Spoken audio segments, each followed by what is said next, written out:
In this video, I'm going to show you how to create a navigation bar in HTML and CSS, both a simple one and a complex one.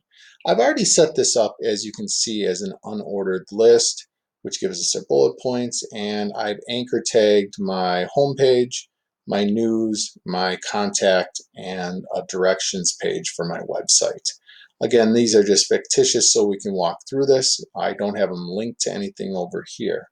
So if I go to my style sheet, the way to create a simple one is I can just do a list item tag, and I can type in display, and I want to make my display inline.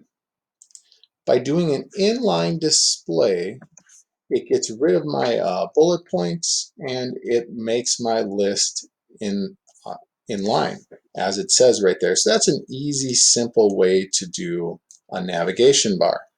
Now, if you want to do a more decorative one like you see on some websites, I'll walk you through that next, but it's a much more complex process. Again, I'm going to start with that same unordered list. So I'm going to go UL, and I'm going to do my list style type. And you can see that's one of the options here. And what I want is my list style type to be none. So that's again an option there, or you could type in none. So I don't have a style type to my list. The next thing I want to do is set my margin to my list to 0. And again, as you see the coding, I've taken away those bullet points. I've set my margin to 0. I want to set my padding around my text to 0 as well. And I'm going to set my overflow to hidden as well. And what overflow is, it's what happens if your text is too large to set in or fit into your tool or your navigation bar. It will hide it then.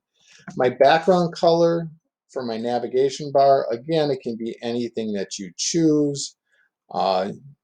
I'm just going to choose cyan so it really sticks out and it's visible. And then I'm going to close out my unordered list. Now, I also want to create a set of rules for my list items. So I'm going to come down and I'm going to go to LI, and I want to create a float on this. And I'm going to float my text to the left.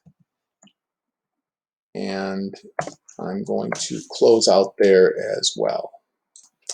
The next thing I'm going to do is I'm going to set a series of rules for my anchor tags within my list. So I'm going to go LI for my list item anchor tags, and I'm going to open this up, and I want to display my toolbar or navigation bar, I keep saying toolbar, in the block format.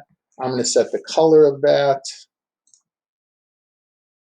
Let's do something that offsets with that. I don't know. Let's do brown. Might not work the best, but I think it'll be visible.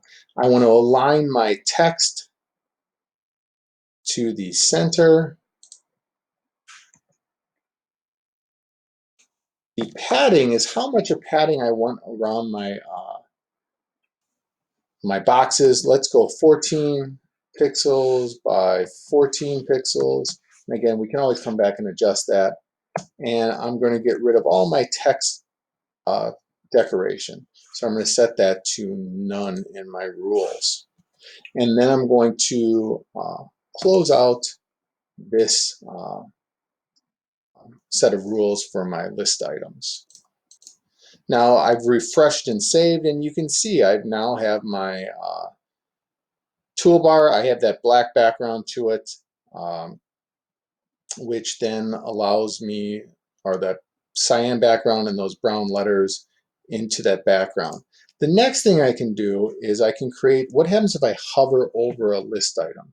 So I'm going to go back to list item, I'm going to do a colon, and I'm going to type hover. I'm going to open up my bracket. I'm going to pause the video just for time. By doing that hover command, now you'll notice my background color will change as I hover over it by doing list item, my anchor, hover, background color, and as I go over here, it will. So this is a way